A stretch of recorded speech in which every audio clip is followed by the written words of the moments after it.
ওই সাআদ ইবনে রবীআ তিনি 70টি কাফেরদের পক্ষ থেকে আঘাতের শিকার হয়েছেন। কয়টা? 70টি তীরের চিহ্ন তার গায়ে দেখা যাচ্ছে।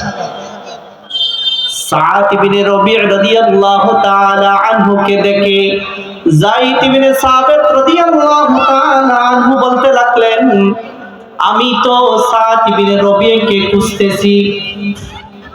এটা শোনার পর বলে, আল্লাহর রাসূল আপনার কাছে পাঠিয়েছেন। এই কথা শোনার পরে যেন তার প্রাণ আবার নতুন করে ফিরে আসলো।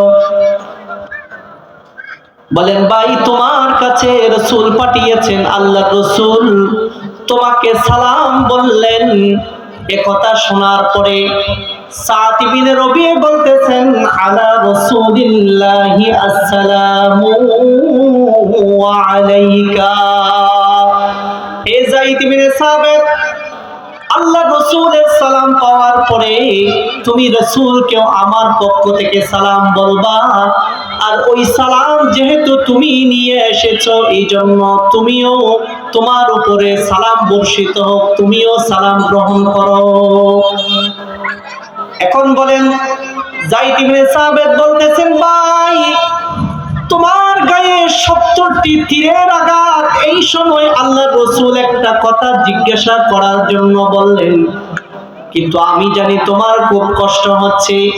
এরপরও রাসূল এই কথা জিজ্ঞাসা করার জন্য যেহেতু বললেন, এই জন্য রাসূল খবর দিলেন, তোমার কাছে জিজ্ঞাসা করি, খব্বিরনি কাইফা তাজিদু, তুমি আমাকে বলো তোমার এই 70টি তীর আঘাতপ্রাপ্ত হওয়ার পরে তোমার কি অবস্থা, তুমি কেমন পেয়েছো?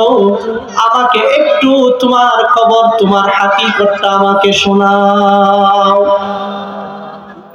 এরপরে তিনি বললেন, কুল্লাহু ইয়া রাসূলুল্লাহি, হে আমার ভাই যায়েদ ইবনে সাবিত, তুমি আমার রাসূলকে গিয়ে বলো, ইন্নী আজিদু রিহাল জান্নাহ, 70টি আঘাত প্রাপ্ত হওয়ার পরও আমার মনে কোনো দুঃখ নাই। আমি রাসূলের প্রেম গ্রহণ করে, রাসূলের মহব্বত দিলে গ্রহণ করে এই উহুদ প্রান্তে এসে 70টি তীরের আঘাত প্রাপ্ত হয়েছে, আমার মনে কোনো দুঃখ নাই।